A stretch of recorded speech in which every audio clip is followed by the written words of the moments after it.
The trouble with Christmas bazaars, reflected Miss Jane Marple as she adjusted her knitting needles with practiced precision, was that they brought together all the elements most likely to produce what her dear nephew Raymond would call a situation.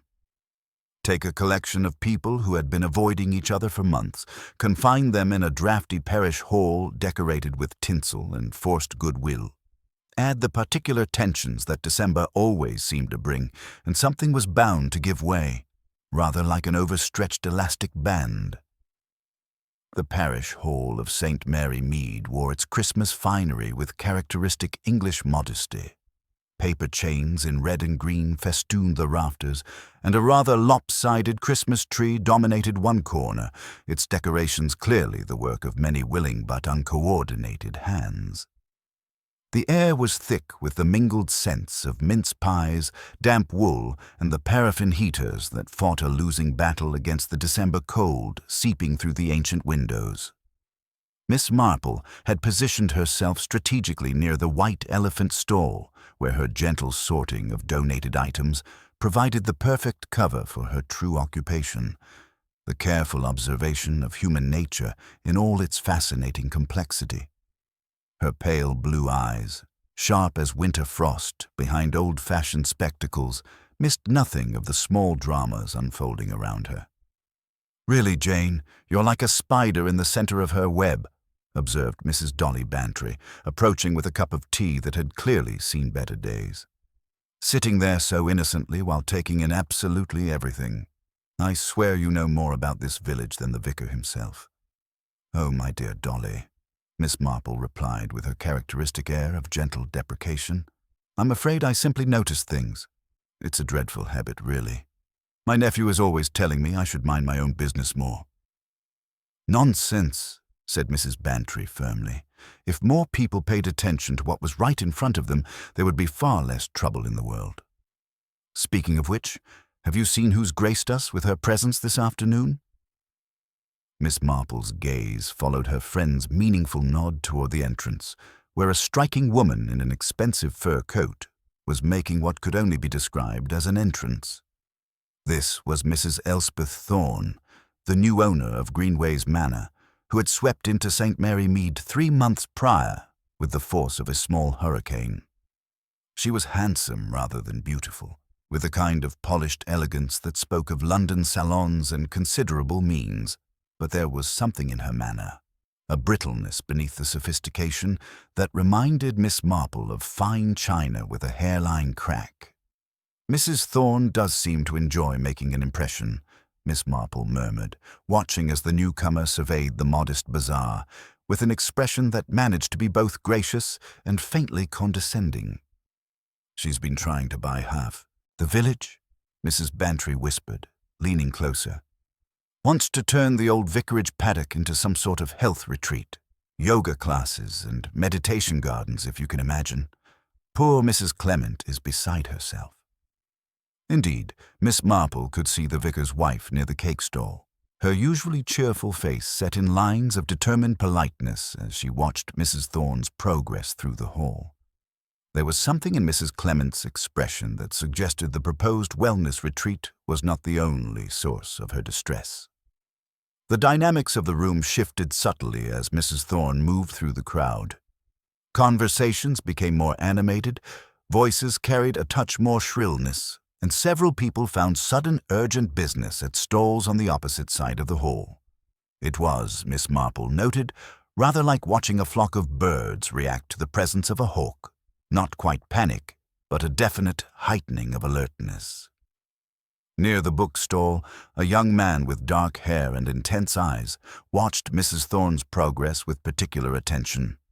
This was Mr. Julian Black, who had taken lodgings at the Blue Boar 6 weeks prior, claiming to be a writer seeking rural inspiration.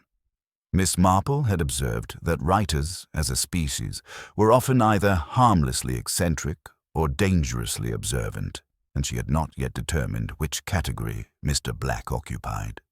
"That young man seems quite fascinated by our Mrs. Thorne," she remarked to Mrs. Bantry. "Julian? Oh, he's been watching her like a cat at a mouse hole ever since she arrived in the village. Claims it's research for his novel, but I think he's simply smitten. Not that I blame him. She's rather magnificent in her way. Miss Marple made no comment, but she had noticed that Mr. Black's attention to Mrs. Thorne had a quality more akin to wariness than admiration. It was the sort of watching one did when expecting trouble, not romance. The afternoon wore on with the gentle chaos typical of village functions. The tombola was drawn with appropriate ceremony. Mrs. Pemberton's jam cakes sold with their usual brisk efficiency, and the children's choir performed carols with more enthusiasm than accuracy. It was all perfectly normal, perfectly pleasant, and perfectly English, which made the moment when everything changed all the more dramatic. The parish hall door opened with its characteristic creak, admitting a gust of cold air and a man who seemed to carry winter with him into the warm room. He was perhaps 60, with the heavy features of someone who had once been handsome but had let disappointment settle into the lines of his face. His coat, though well cut, showed signs of careful mending, and there was something in his bearing, a mixture of defiance and desperation, that immediately caught Miss Marple's attention. "Good heavens," breathed Mrs. Bantry. "It's Arthur Pennyworth." The name rippled through the hall in whispers. Arthur Pennyworth had once been one of the most respected solicitors in the county, handling the affairs of half the landed families in the district. That was before the embezzlement charges, the trial, and the 3 years in prison that had only recently concluded. His return to St. Mary Mead was, to say the least, unexpected. The conversation in the hall didn't stop exactly, but it took on that peculiar quality of forced normalcy that indicated everyone was acutely aware of the newcomer while pretending not to be. Pennyworth stood just inside the door, his eyes scanning the room with the desperate hope of someone looking for a friendly face and finding none, until his gaze fell upon Mrs. Elspeth Thorne. Miss Marple's knitting needles paused in their steady rhythm. The look that passed between the disgraced solicitor and the elegant newcomer lasted no more than a heartbeat, but it contained volumes. Recognition, certainly. Fear, undoubtedly. And something else, a complex mixture of guilt, anger, and what might have been triumph. Mrs. Thorne's face went white beneath her carefully applied cosmetics. Her gloved hand flew to the diamond brooch at her throat in a gesture that spoke of shock and something very like panic. For a moment, her sophisticated composure cracked entirely, revealing something raw and frightened beneath. Pennyworth began to move through the crowd toward her, his initial hesitation replaced by a grim determination. The few people who recognized him stepped aside, their expressions ranging from embarrassment to outright hostility. But Pennyworth's attention was fixed entirely on Mrs. Thorne, who stood frozen by the cake stall like a deer caught in headlights. "Elspeth," he said as he reached her, his voice carrying clearly in the sudden hush that had fallen over the nearby stalls. "How lovely to see you again." "I don't know what you mean," Mrs. Thorne replied, her voice pitched higher than usual. "I'm afraid you have me confused with someone else." Pennyworth's smile was unpleasant. "Oh, I don't think so. Though I understand the desire to forget old associations. Prison gives one a great deal of time to think about the past. And about justice." The word hung in the air like a threat. Mrs. Thorne's composure cracked further, and her voice when she spoke was sharp with barely controlled fear. "You have nothing to say to me, Arthur. Nothing at all. I suggest you leave before you embarrass yourself further." "Embarrass myself?" Pennyworth's laugh was bitter. "My dear Elspeth, I think we both know who should be embarrassed here. The question is whether you'd prefer to discuss it privately or get away from me." Mrs. Thorne's voice cut through his words like a blade. "You're drunk or mad or both. I don't know you, and I certainly don't owe you anything." The hall had fallen completely silent now, even the children sensing the adult tension that crackled between the two figures. Colonel Melchett, the chief constable, began to move forward with the air of a man preparing to restore order, but Pennyworth raised his voice before he could intervene. "You owe me everything," he said, his face flushing with anger, "and you know it, but don't worry, Elspeth. Christmas is a time for gifts, isn't it? And I have something very special planned for you. Something that will remind you exactly who you really are." With that, he turned on his heel and strode from the hall, leaving behind a silence that seemed to echo with unspoken threats.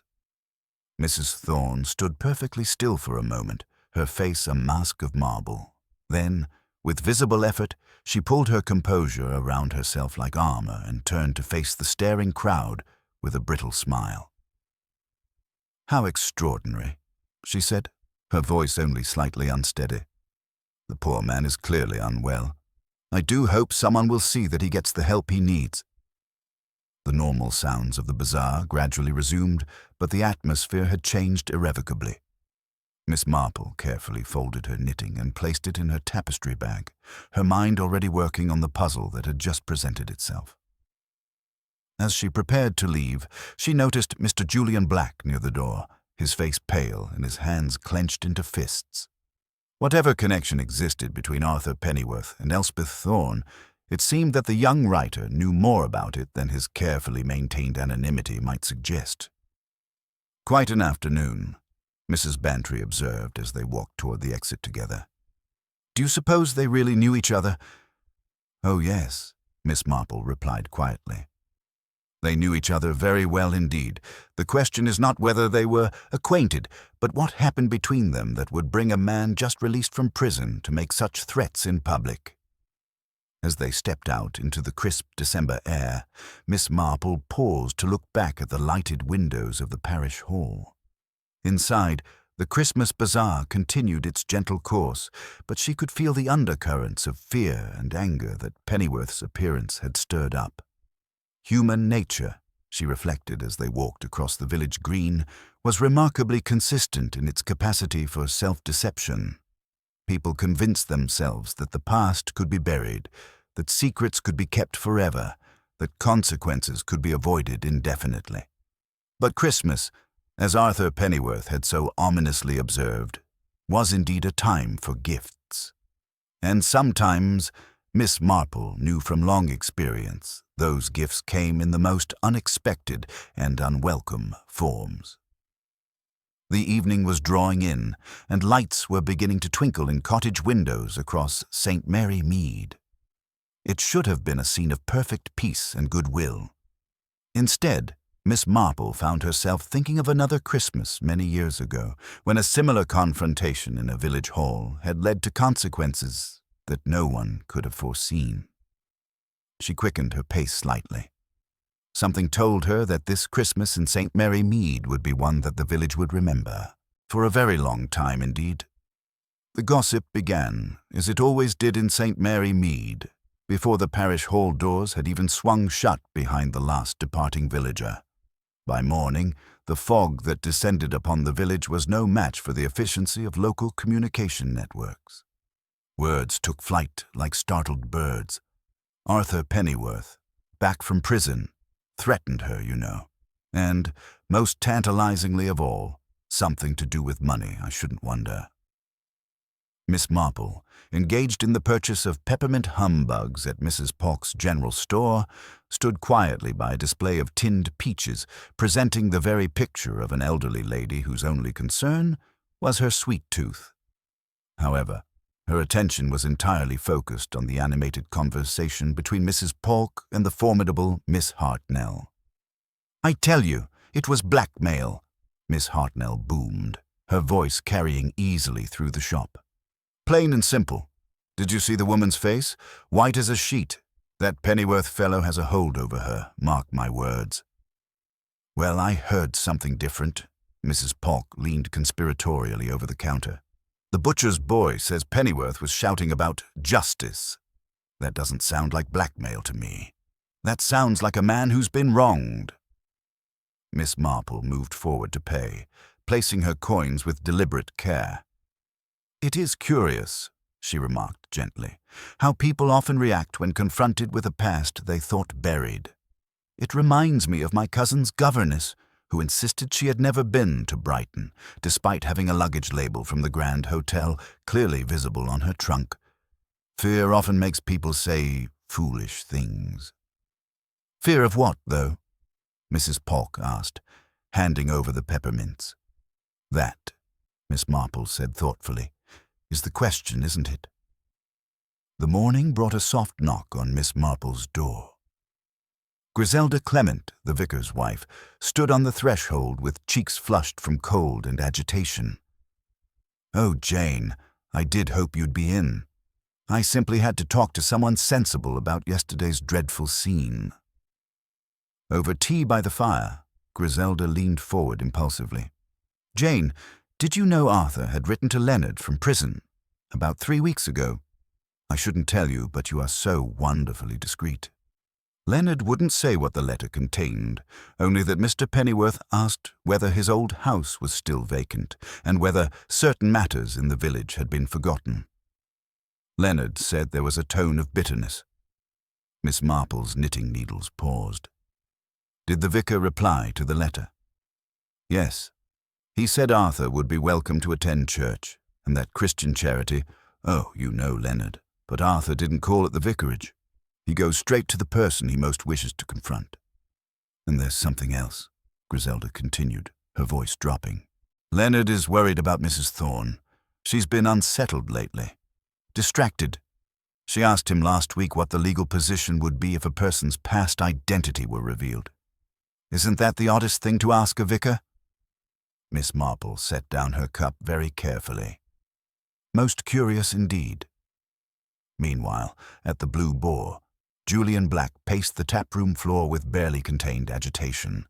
His untouched pint sat forgotten as he questioned the increasingly irritated landlord. "I told you, sir," the landlord sighed. "Pennyworth's at the Higgins place down by the old mill. Though why a young gentleman like you is so interested in an old jailbird is beyond me." Julian stopped pacing, his eyes dark with sleeplessness. "Because stories have endings," he muttered, half to himself. "And I need to know if this one is a tragedy or a farce." Grabbing his coat, he strode toward the door. Miss Marple, making her way past the inn, noted his hurried pace and inappropriate footwear for the muddy mill path. It suggested a man acting on dangerous impulse, driven by emotion strong enough to override practical concerns. At Greenways Manor, Mrs. Thorne sat rigidly in her drawing room, staring at the telephone as if it were a serpent. She'd already placed 3 calls to London, her voice growing shriller with each conversation. The housekeeper, Mrs. Davies, had observed her mistress burning papers in the grate, unusual behavior for someone who typically left such tasks to the staff. The village was closing ranks, whispering secrets, watching. Everyone had a theory, everyone harbored suspicions, but Miss Marple sensed the truth lay deeper than surface speculation. Arthur Pennyworth's return had disturbed more than just Mrs. Thorne's composure. The careful equilibrium of St. Mary Mead was shifting, and she could feel the dangerous undercurrents gathering strength. As afternoon shadows lengthened, Miss Marple reflected that the stone thrown into their peaceful pond was creating ripples far beyond what anyone yet realized. The pieces were moving on an invisible board, and Christmas, that season of revelation and reckoning, was drawing inexorably closer. Something in the quality of the silence told her that yesterday's confrontation had been merely the opening move in a much larger and more perilous game. Miss Marple had always maintained that there was no more useful occupation for an elderly lady than making calls of polite inquiry. Most people, she had discovered through long experience, were far more likely to reveal themselves in the comfort of their own surroundings, under the soothing illusion that they were entertaining a harmless spinster with nothing more dangerous than a taste for gossip and seed cake. Her first visit that afternoon was to Greenways Manor, where she found Mrs. Thorne in a drawing-room that tried very hard to be London rather than countryside. Silver-framed photographs displayed charity balls and smart hotels, while a faint scent of burned paper lingered beneath expensive French perfume.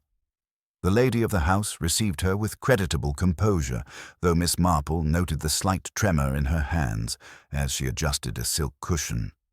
"My dear Miss Marple, what a pleasant surprise," Mrs. Thorne said with practiced grace. "You find us quite unsettled, I'm afraid." Yesterday's unfortunate episode has disturbed the entire household. I can well imagine, Miss Marple replied gently, accepting the offered chair. Such public scenes are always distressing for everyone concerned. One feels for all parties involved. Mrs. Thorne's eyes narrowed almost imperceptibly. All parties? I thought the only person deserving sympathy was that poor, deranged man. Prison clearly affected his mind. So tragic when people lose their grip on reality. Miss Marple's knitting needles began their steady rhythm. Indeed, confinement can be a terrible strain on one's character, though I've noticed that some people emerge with remarkably clear memories of past events. My late uncle's coachman knew a man who spent time in prison over some disputed chickens. Quite transformed him, apparently. Developed an extraordinary ability to recall exactly who owed him what. The cigarette holder in Mrs. Thorne's fingers trembled slightly. If Mr. Pennyworth harbors imaginary grievances, I hope he keeps them private. I certainly don't wish to be accosted by strangers with delusions. You truly didn't recognize him, then? Miss Marple asked with mild curiosity. The pause was brief, too brief for most observers to notice, but not for Miss Marple. Certainly not, Mrs. Thorne said firmly. I've only been in St. Mary Mead since September. Any suggestion otherwise is completely absurd. After taking her leave, Miss Marple's feet carried her down the muddy lane toward the old mill cottage. Arthur Pennyworth opened the door himself, looking older in daylight, but with eyes that remained sharp and calculating. Miss Marple, he said slowly, I remember you cycling past my office every Thursday. You haven't changed a bit. Over tea in the small, damp parlor, Pennyworth's story emerged with careful precision. He spoke of trust betrayed, of a woman named Elspeth Lane who had worked as his secretary 15 years prior. Beautiful, clever, and utterly without conscience, she had systematically embezzled from client accounts while maintaining a facade of devoted efficiency. When the theft was discovered, she had vanished completely, Pennyworth said without visible emotion. I took the blame, partly from misguided chivalry, partly because proving her guilt seemed impossible. But prison teaches patience, Miss Marple, and I've had 3 years to gather evidence. You're quite certain Mrs. Thorne is this Elspeth Lane? Pennyworth's smile was unpleasant. Women can change surnames easily enough, but faces are harder to alter. She recognized me instantly at the bazaar. I saw the fear in her eyes. That was worth 3 years of my life just to see her realize that the past had finally caught up with her. As Miss Marple walked back through the gathering dusk, she noticed fresh footprints in the mud. Lighter, narrower prints walking quickly toward Pennyworth's cottage. The distinctive pattern belonged to expensive city boots, which she had observed both at Greenway's Manor and outside the Blue Boar. At the inn, she found Julian Black in the tap room, nursing an untouched pint while staring into the fire with haunted eyes. His boots bore traces of the same reddish clay found near the mill stream, and his hands shook slightly as he lit a cigarette. Terrible business about Mr. Pennyworth's threats, Miss Marple observed gently, settling nearby with her knitting. Julian started violently. Yes, quite disturbing. Though I suppose some might say the man has cause for grievance, if his claims are true. You seem quite affected by it all, Mr. Black, for someone who's only recently arrived in our village. Writers are sensitive creatures, he replied, but his voice lacked conviction. Violence of any sort disturbs me. Miss Marple noted the contradiction between his claimed sensitivity and the hard, almost desperate look in his eyes. Whatever Julian Black's connection to this unfolding drama, it ran deeper than casual literary interest. As she returned home, Miss Marple reflected that Christmas was still 9 days away, but the pieces were already moving toward some inevitable confrontation. Arthur Pennyworth sought revenge, Mrs. Thorne grew increasingly desperate, and Julian Black harbored secrets of his own. The question was not whether something terrible would happen, but when and who would survive the reckoning. The morning after Sunday service brought Inspector Slack from the market town, summoned by Colonel Melchett's growing concern about the public confrontation at the Christmas bazaar. Slack was a methodical man who preferred clear-cut cases to village intrigues, and his arrival at Greenways Manor reflected official unease about the situation developing in St. Mary Mead. Miss Marple observed his departure from her kitchen window some 40 minutes later, noting his expression of frustrated bewilderment.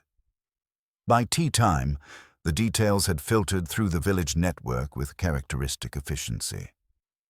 Mrs. Thorne was perfectly composed, reported Mrs. Bantry, settling into Miss Marple's parlor with evident satisfaction. Showed Slack her passport, marriage certificate, everything proving she'd been abroad for years. Her late husband was apparently some sort of diplomatic attaché in Cairo. She only returned to England in July. "How very thorough of her," Miss Marple murmured, her needles clicking steadily. "But here's the peculiar thing. When Slack suggested she might consider legal action against Pennyworth for harassment, she refused entirely. Said she preferred to let sleeping dogs lie. Now, Jane, doesn't that strike you as odd? If someone were making completely false accusations against me, I'd want them prosecuted immediately." Miss Marple considered this carefully.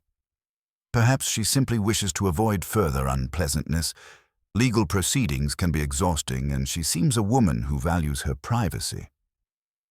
Or perhaps, Mrs. Bantry said meaningfully, she has excellent reasons for not wanting her past examined too closely in open court.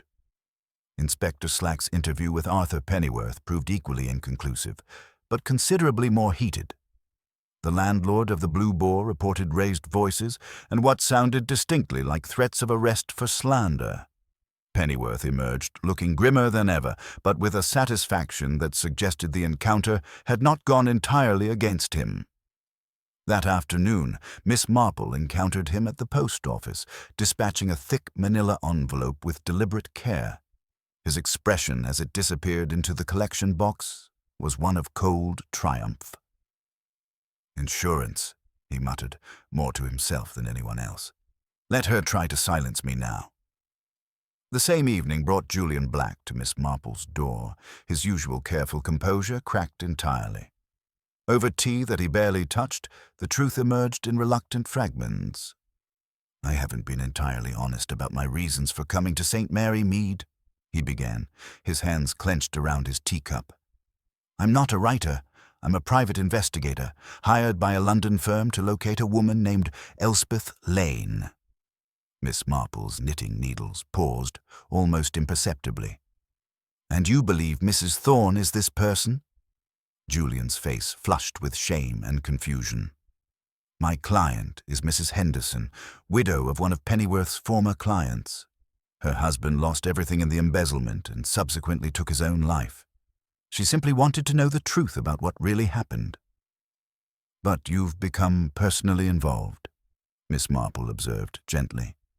"I met Mrs. Thorne before I knew who she really was. At a village concert 3 weeks ago. She was charming, sophisticated, nothing like the calculating thief I'd been tracking. We became friendly, and now I discover that everything about her is a lie." "Have you confronted her with your suspicions?" Julian nodded miserably. "Yesterday afternoon, I told her I knew the truth about Elspeth Lane. She denied everything at first, then tried to explain, to justify what she'd done. Said she'd been young and desperate, that Pennyworth had taken advantage of her position. But Miss Marple, a man died because of what she did. How can I simply walk away from that?" "What was Mrs. Thorne's reaction when you mentioned Mr. Henderson's death?" "She went absolutely white. Said she'd never known, that Pennyworth must have hidden it from her. She was genuinely shocked, I'm certain of it. Then she begged me not to reveal her identity, said she'd changed completely, that she'd paid for her sins in other ways." Miss Marple resumed her knitting thoughtfully. "And what did you tell her?" "That I needed time to consider everything. I gave her until Christmas Eve to decide whether to confess voluntarily to Mrs. Henderson. Otherwise, I'd have no choice but to report what I'd discovered." After Julian left, Miss Marple sat in the gathering darkness, her work forgotten in her lap. The situation had become considerably more complex than a simple confrontation between old enemies. Mrs. Thorne now faced exposure from two directions, Pennyworth seeking revenge and Julian seeking justice for his client.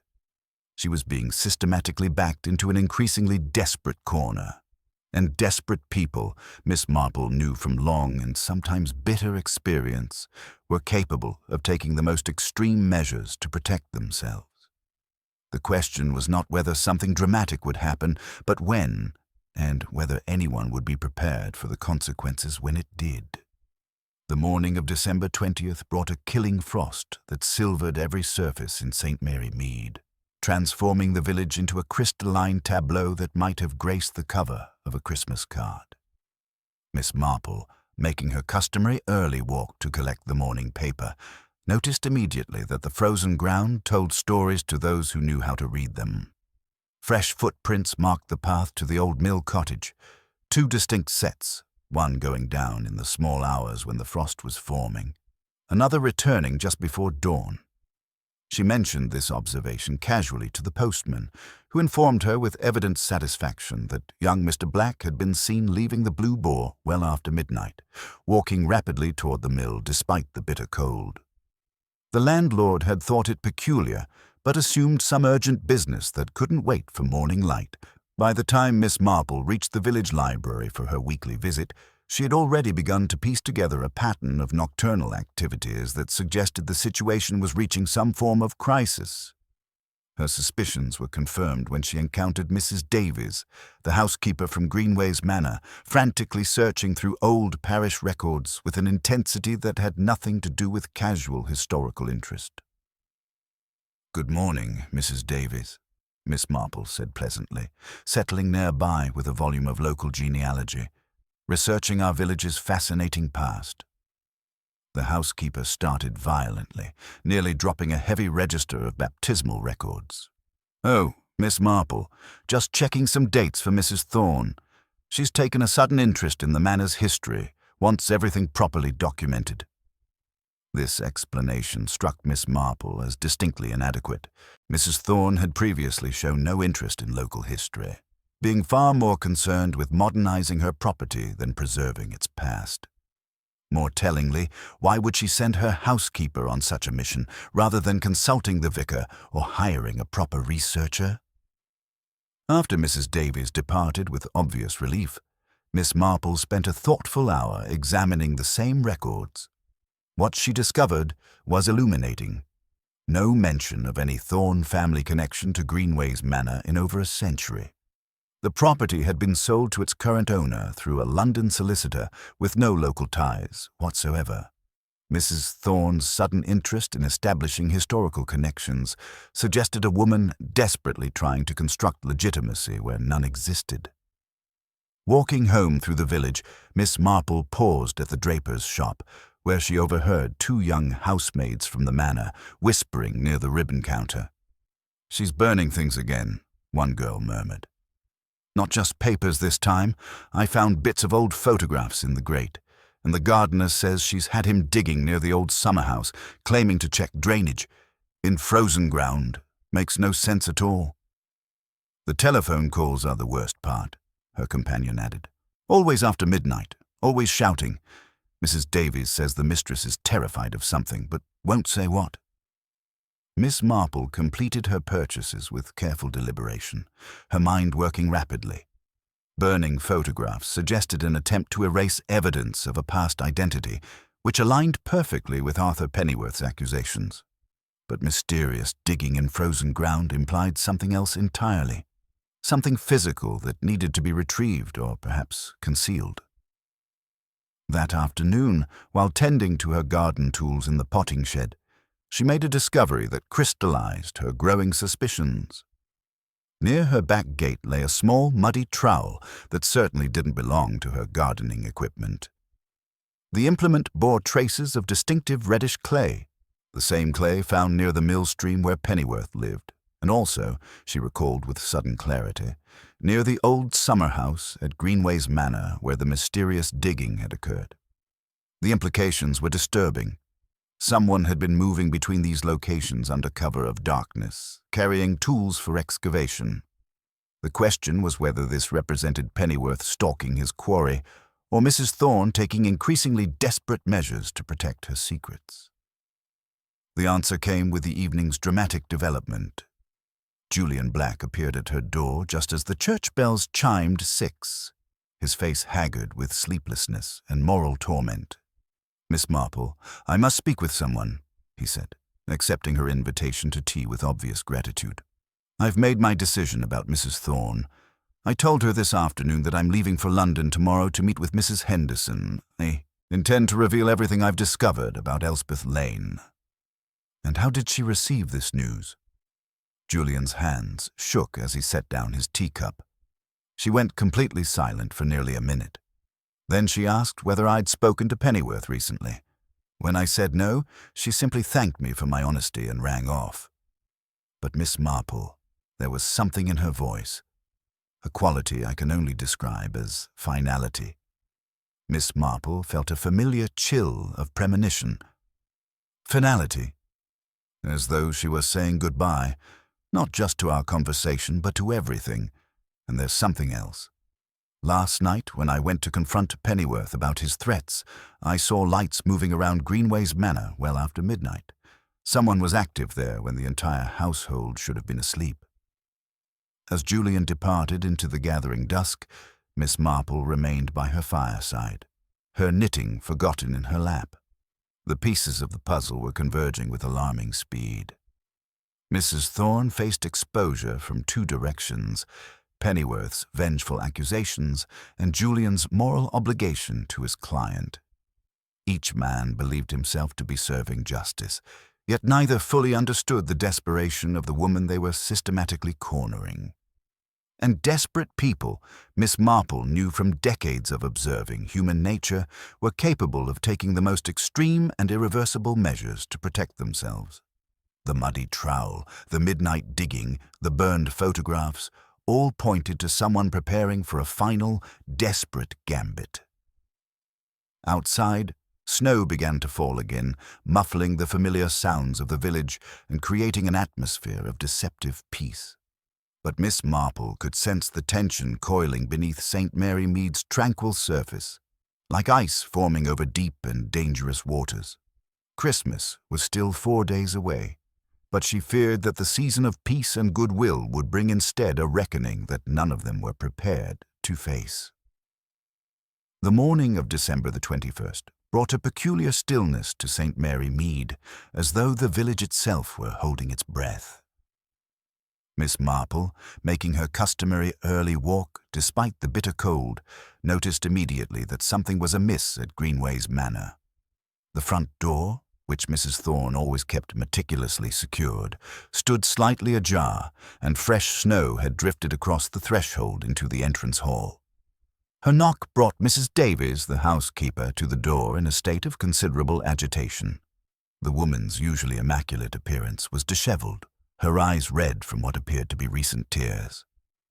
"Oh, Miss Marple, thank goodness you're here," Mrs. Davies exclaimed, wringing her hands. "It's Mrs. Thorne. She's gone, vanished completely.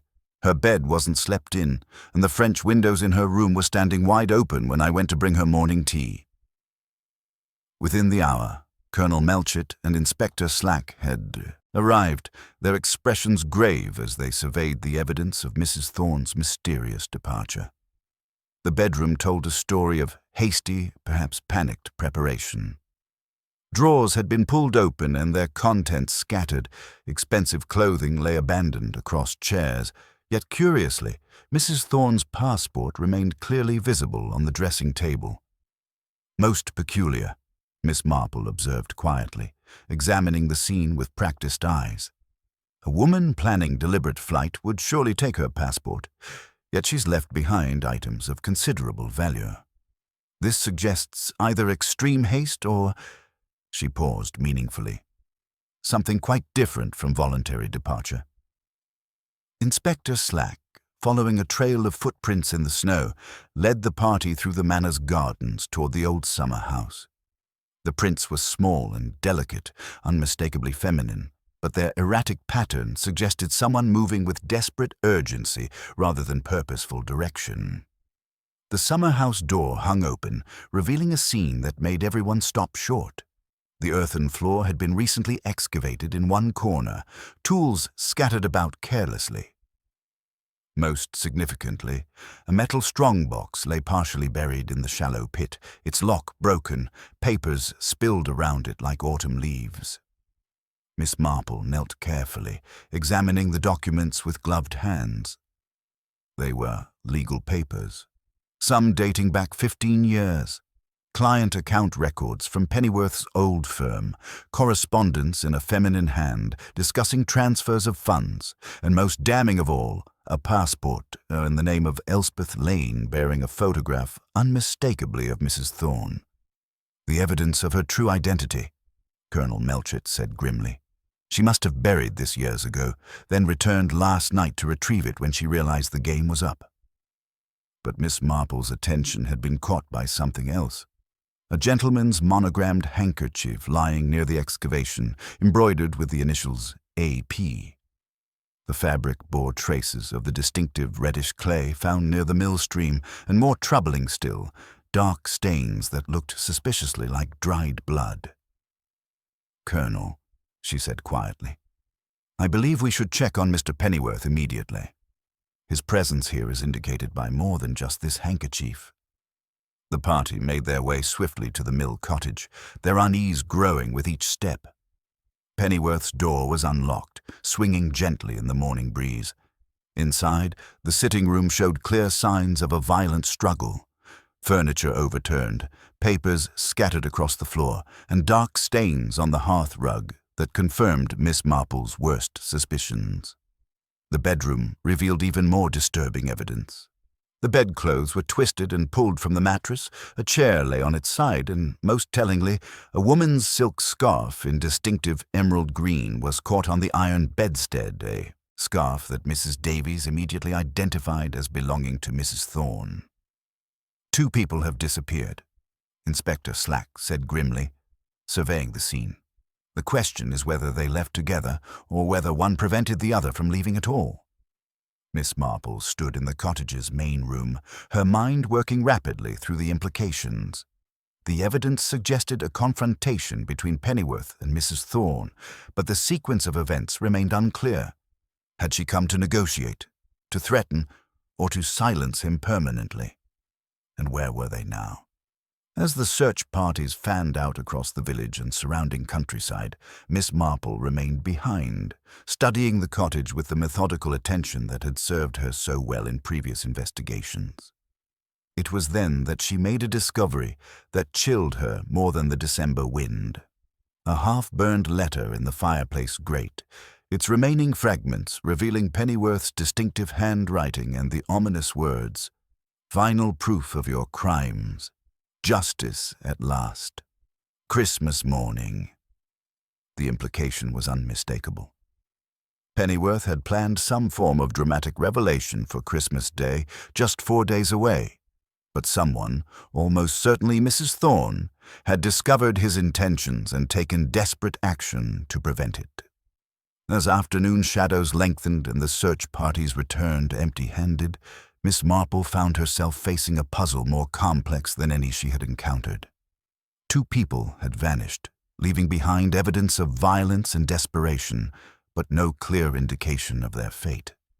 The buried strongbox suggested Mrs. Thorne had been preparing for flight, yet her abandoned passport indicated plans gone awry. Standing in the gathering dusk outside Pennyworth's cottage, Miss Marple reflected that Christmas was indeed approaching with its traditional message of redemption and revelation. But in St. Mary Mead this year, she feared the season would bring not peace and goodwill, but a reckoning 15 years in the making, one that might already have claimed its first victims in the deadly game of justice and revenge that had begun with a simple Christmas bazaar and a chance encounter between old enemies. The question now was not simply where Arthur Pennyworth and Elspeth Thorne had gone, but whether both would live to see the Christmas morning that one of them had planned as a day of final judgment. The morning of December 22nd brought news that sent shockwaves through St. Mary Mead's frost-covered streets. A farm laborer, checking his nets in the mill stream, had discovered something that transformed speculation into grim reality. Arthur Pennyworth's body lay tangled among the reeds, his face pale and still beneath the dark water that had claimed him. Inspector Slack arrived within the hour, his expression grave as he supervised the careful removal of the corpse. The preliminary examination revealed what everyone had begun to suspect. This was no accident.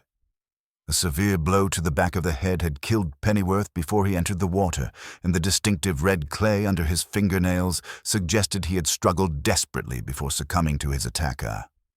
Miss Marple, observing the proceedings with her characteristic quiet attention, found herself troubled by the almost theatrical arrangement of evidence that quickly emerged. In Pennyworth's cottage, investigators discovered a woman's emerald silk scarf, unmistakably Mrs. Thorne's, caught on the iron bedstead and bearing dark stains that proved to be blood. More damning still, the fireplace poker lay broken beside the hearth, its heavy end bearing hair and tissue that clearly belonged to the deceased. "Rather convenient, wouldn't you say?" Miss Marple murmured to Colonel Melchett as they surveyed the scene. "A murderer who leaves behind such obvious calling cards either wishes to be caught or wishes someone else to be blamed." The colonel frowned at the implications. "You think Mrs. Thorne is being framed?" "I think," Miss Marple replied carefully, "that when evidence speaks so loudly, one must consider who arranged for it to have such a clear voice." The afternoon brought Julian Black to the vicarage, where Inspector Slack had assembled the key figures in the case. The young man's appearance shocked everyone. His face was haggard with sleeplessness, his hands trembled as he accepted tea, and his eyes held the haunted look of someone wrestling with unbearable guilt. "I should have prevented this," he said, his voice barely above a whisper. "I told Mrs. Thorne about Pennyworth's plans for Christmas morning. I thought she deserved to know what she was facing, but I may have signed his death warrant." Under gentle questioning, Julian revealed the full extent of his final conversation with Pennyworth.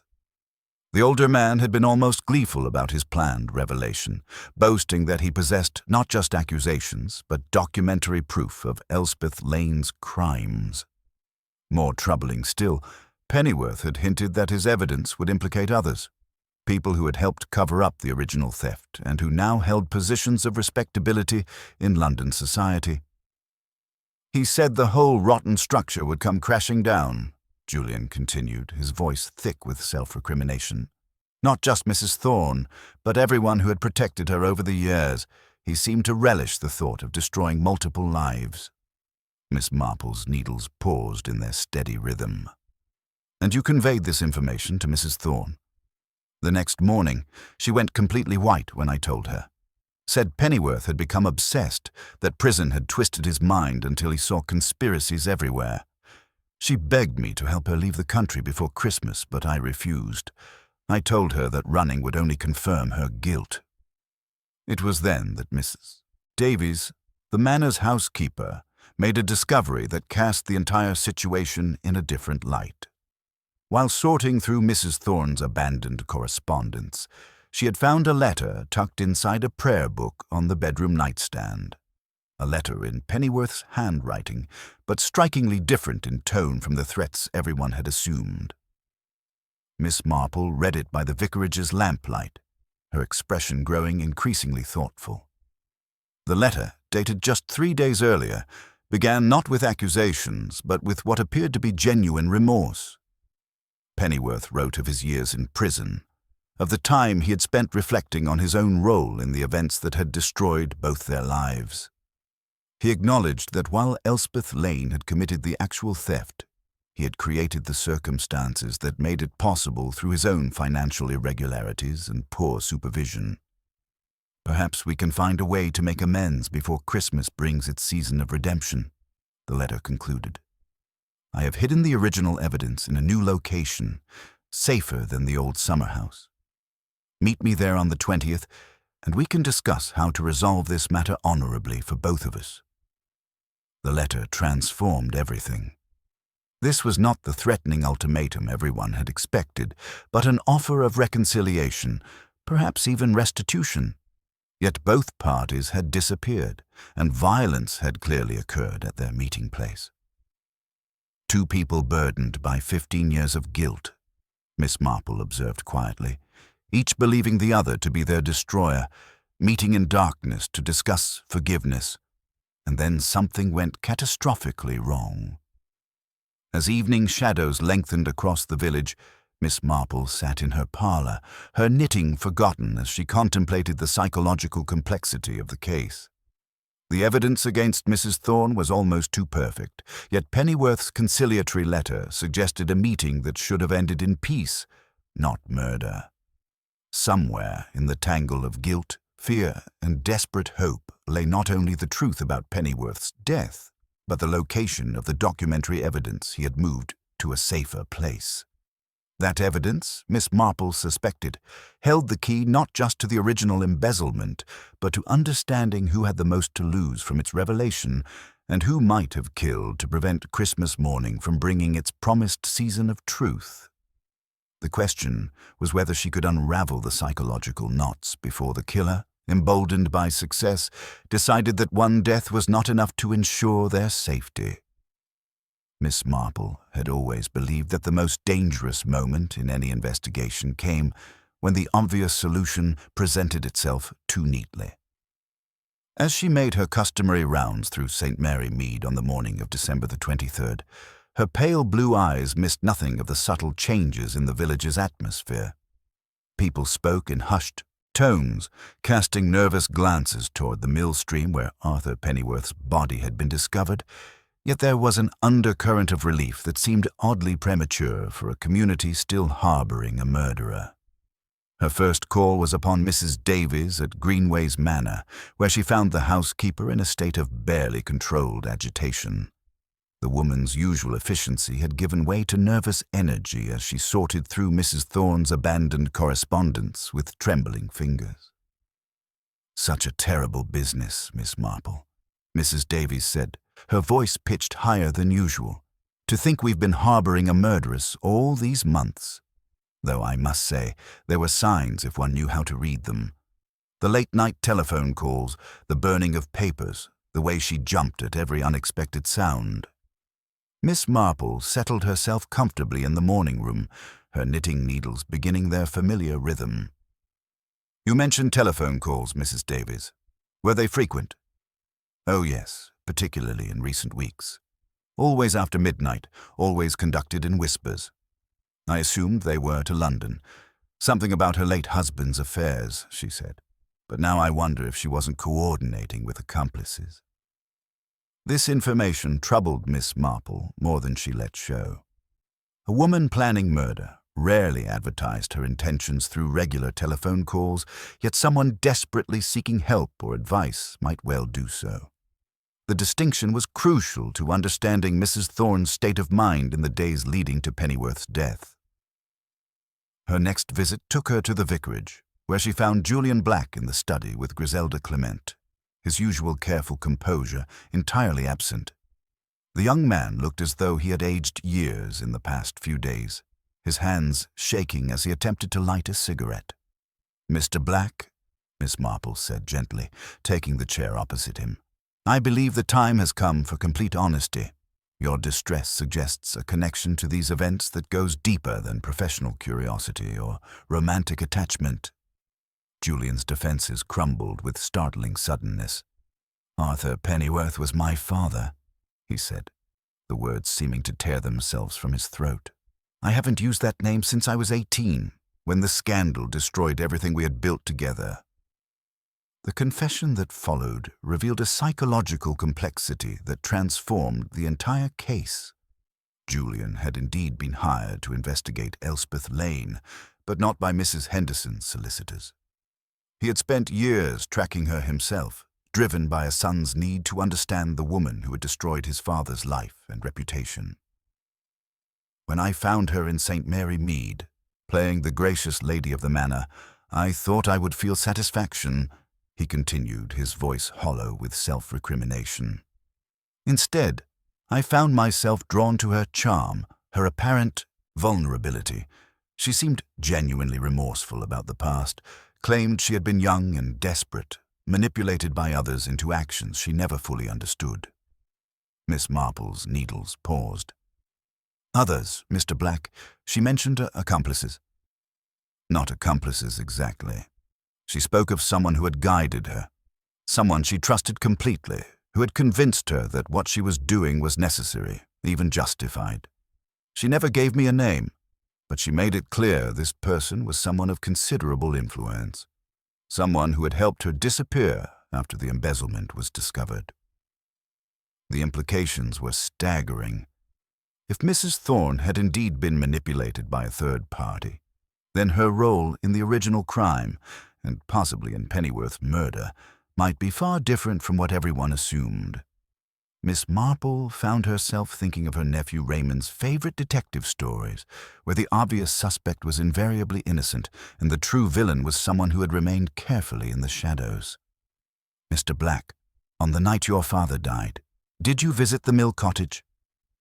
Julian's face flushed with shame. Yes. Mrs. Thorne had shown me his letter about reconciliation. She was terrified it was a trap, begged me to go in her place. When I arrived, the cottage was in chaos. Furniture overturned, blood on the hearth rug, but no sign of either of them. I panicked and ran to warn her, but she had already vanished. Miss Marple absorbed this information with growing unease. The timeline suggested that someone else had been present at the mill cottage, someone who had either witnessed the confrontation or participated in it directly. The careful arrangement of evidence, Mrs. Thorne's scarf, the bloodied poker, the obvious signs of struggle, began to look less like the panicked aftermath of a desperate woman's crime and more like the calculated staging of someone who understood exactly how the police would interpret the scene. That afternoon, acting on an intuition born of decades observing human nature, Miss Marple made her way to the village hall. The building was currently undergoing renovation, and she had remembered something from the parish records.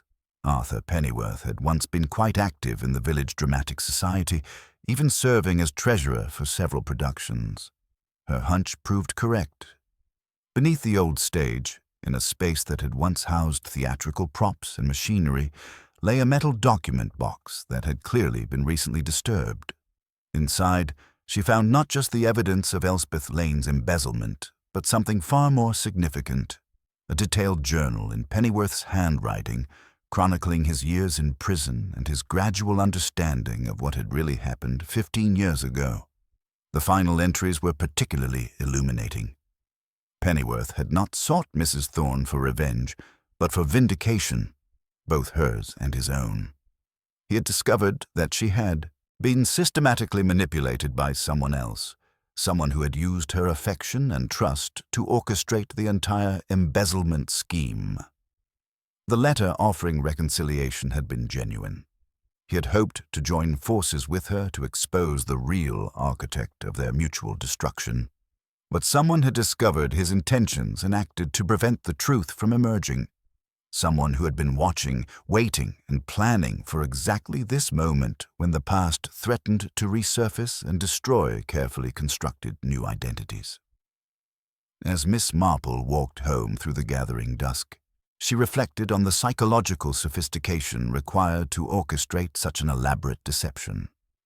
The real murderer was someone who understood not just criminal methodology, but human psychology, someone who knew exactly how guilt, fear, and love could be manipulated to create the perfect scapegoat. The question now was not who had killed Arthur Pennyworth, but who had been clever enough to make it appear that Mrs. Thorne was guilty while remaining safely hidden in the shadows. And that person, Miss Marple suspected, was still in St. Mary Mead, watching the investigation unfold with the satisfaction of someone who believed their perfect crime would never be detected. Christmas was now just 2 days away, but Miss Marple feared that the season of peace and goodwill would bring instead a final, desperate confrontation with someone who had spent 15 years perfecting the art of making others pay for their crimes. Christmas Eve morning found Miss Marple in her garden shed, examining once again the muddy trowel that had appeared so mysteriously near her gate. The implement told a story to those who knew how to read such things, not just of recent digging, but of careful planning by someone who understood both the manor's grounds and the millstream's geography intimately. Someone who moved freely between both locations without arousing suspicion. The pieces had finally arranged themselves in her mind with the terrible clarity that came when human nature revealed its darkest capabilities. She made her way to Greenway's Manor, where she found Mrs. Davies in the kitchen, preparing what appeared to be a substantial meal despite having no household to serve. "My dear Mrs. Davies," Miss Marple said gently, settling herself at the scrubbed wooden table, "how thoughtful of you to maintain the household routines even with Mrs. Thorne away. Though I do wonder, all this food preparation suggests you're expecting someone to return quite soon." The housekeeper's hands stilled on the rolling pin she had been wielding with unnecessary force. "One must keep busy, Miss Marple. Idle hands, as they say." "Indeed, though I've noticed your hands have been particularly busy lately. The parish records you were examining, for instance. Most curious reading for someone researching the manor's history, since they dealt primarily with births and deaths. From 15 years ago, almost as if you were verifying certain identities." Mrs. Davies began rolling the pastry again, but Miss Marple noted the slight tremor in her movements. Mrs. Thorne wanted everything properly documented. "How strange," Miss Marple observed, her knitting needles beginning their familiar rhythm. "Because the records you examined most carefully were those concerning Margaret Davies, a young woman who worked as senior clerk at Pennyworth's firm and who disappeared entirely after the embezzlement scandal. The same Margaret Davies who would now be precisely your age, Mrs. Davies, and who bore a striking resemblance to the photograph in those old firm directories." The rolling pin clattered to the floor. Mrs. Davies stood frozen, her face draining of color as 15 years of careful deception crumbled in an instant. "You trained Elspeth Lane," Miss Marple continued softly, "guided her, befriended her, and when your own embezzlement threatened discovery, you arranged for suspicion to fall on the pretty young secretary who trusted you completely. You even helped her disappear afterward, not from kindness, but to ensure her silence about your true role in the crimes." "She was so naive," Mrs. Davies whispered, her voice breaking. "So eager to please, so grateful for guidance. When the accounts began to show discrepancies, it was simple to redirect suspicion. Arthur never suspected his trusted senior clerk. But Arthur Pennyworth spent 3 years in prison piecing together the truth. His journal documents your systematic theft, your manipulation of the evidence, your careful construction of Elspeth as the perfect scapegoat. When he returned to St. Mary Mead seeking reconciliation with her, you realized your carefully built new life was threatened." Mrs. Davies sank into a chair, her composure completely shattered. "I saw him at the bazaar, saw the recognition in both their eyes. If they compared their memories, they would realize what had really happened. Everything I'd built would be destroyed. So you killed him when he came to the mill cottage that night, believing he was meeting Elspeth for reconciliation. You struck him down and arranged the evidence to implicate her.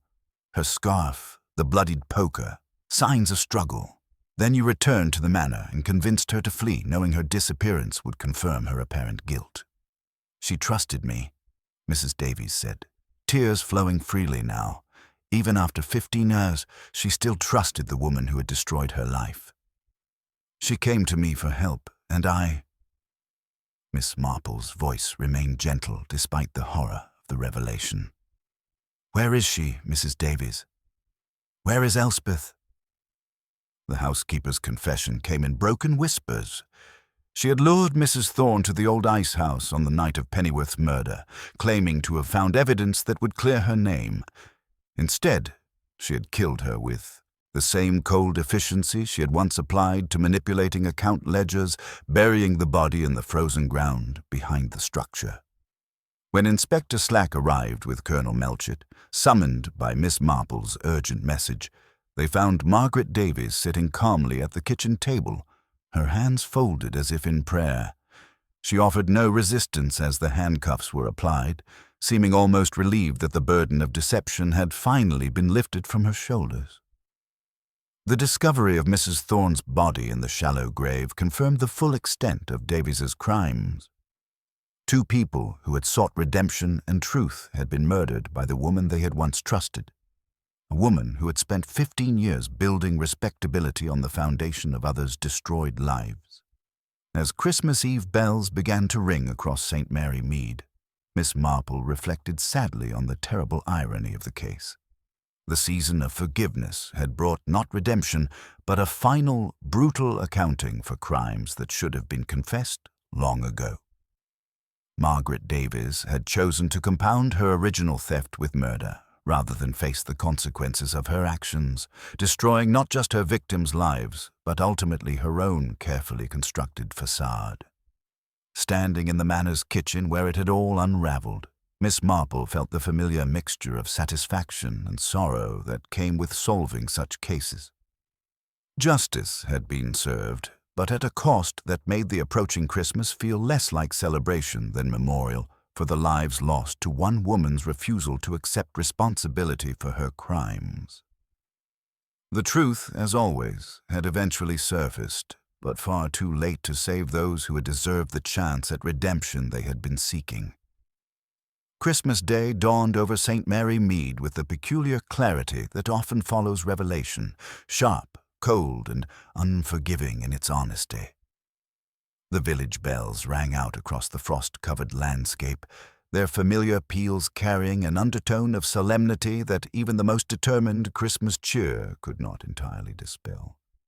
Miss Marple, making her way to the early service, observed how tragedy had subtly altered the social fabric of her small community, like a stone thrown into still water whose ripples would be felt long after the surface had appeared to calm.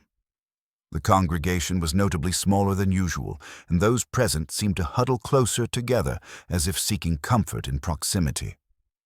Julian Black sat near the back, his face bearing the marks of a man who had aged years in mere days.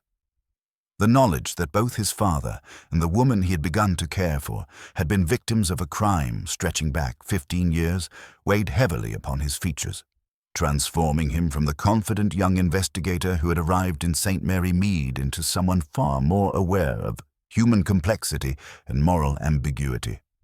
After the service, Miss Marple found herself hosting an impromptu gathering in her small parlor.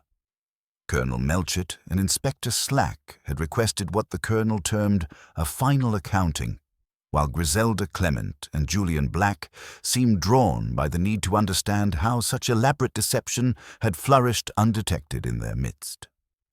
The room, decorated with holly and the slightly crooked paper chains contributed by village schoolchildren, provided an incongruously festive backdrop for their somber discussion. The deductive process revealed. "I think," Miss Marple began gently, settling her knitting in her lap, "that we should begin where it truly began, not at the Christmas bazaar, but 15 years ago in Arthur Pennyworth's office.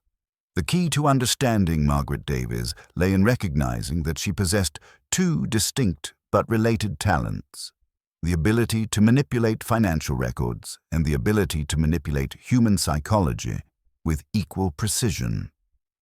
She explained how the first thread had emerged from Davies's seemingly innocent research in the parish records. A housekeeper supposedly interested only in household management suddenly searching very specific baptismal and employment entries, those relating to one Margaret Davies, who had vanished from all professional records at the precise moment Elspeth Lane allegedly fled. It reminded me of a case involving a maid who had reinvented herself as a companion, carefully editing her personal history to create an entirely new identity. Inspector Slack leaned forward, his notebook ready.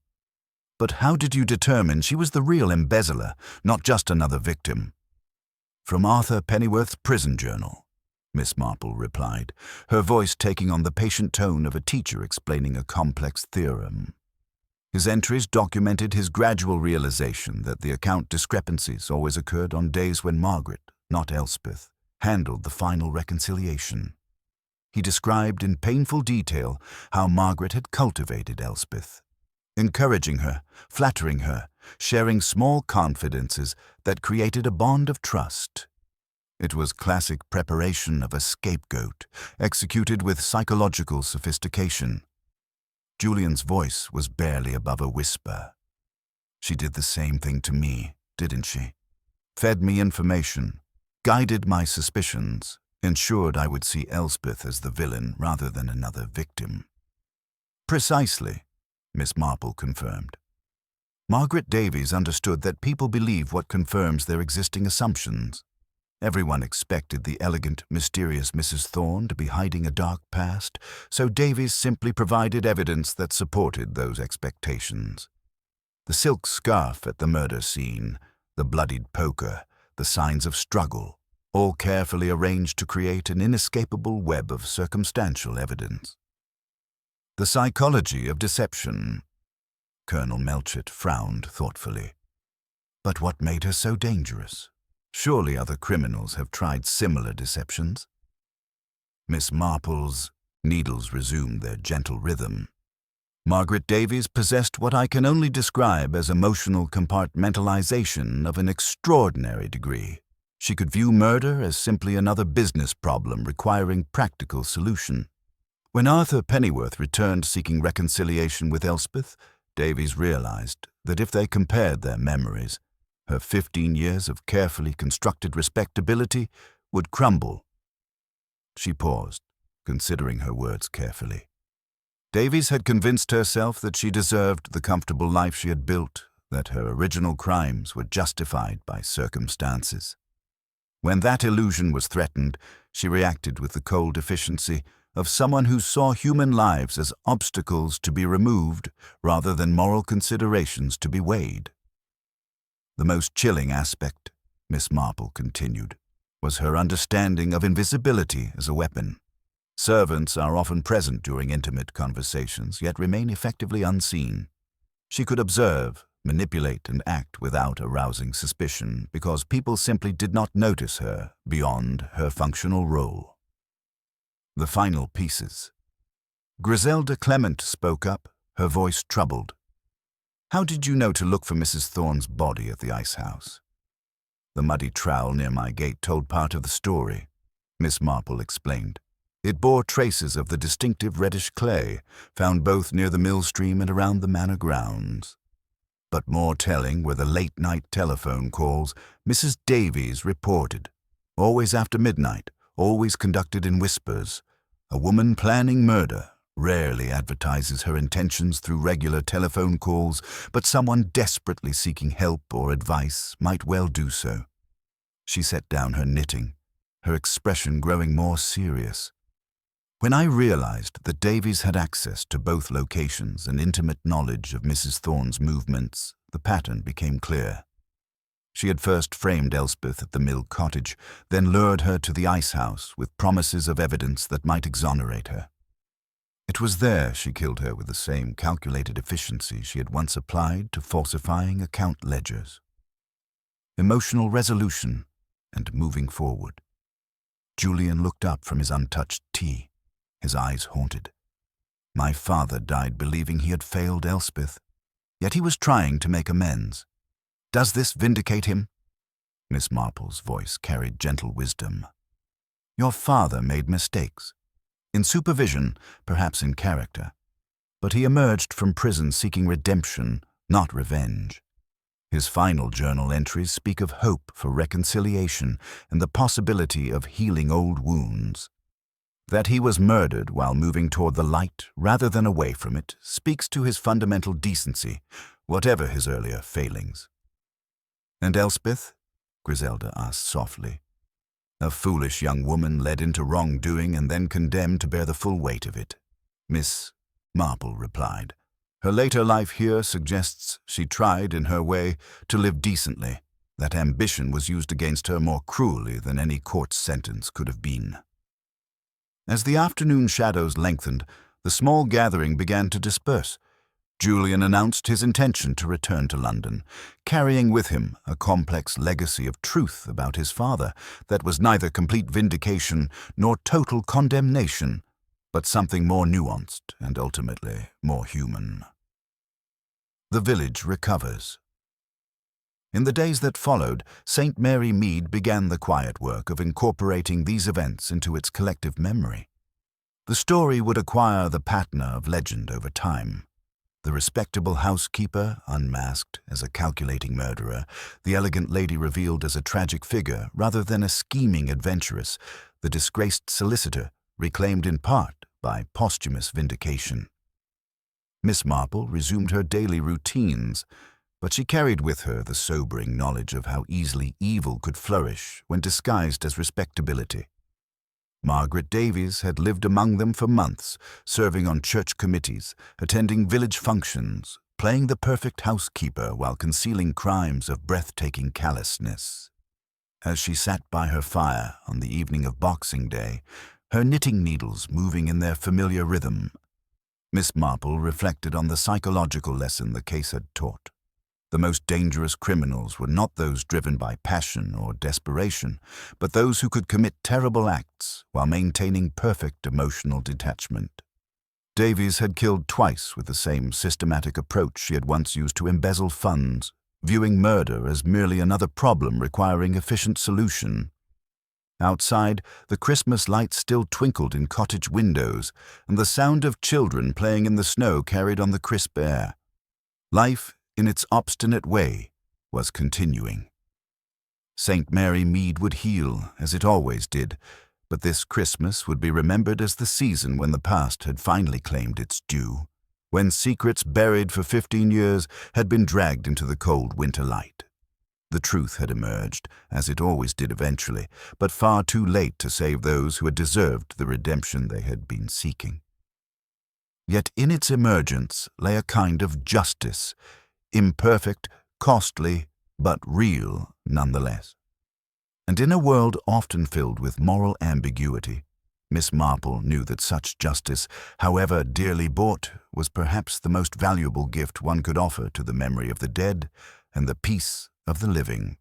As the clock chimed 10, she folded her knitting and prepared for bed, knowing that somewhere, sooner or later, another seemingly trivial incident would reveal the timeless patterns of human nature that she had spent a lifetime learning to read. For now, though, St. Mary Mead was at peace, and that was enough.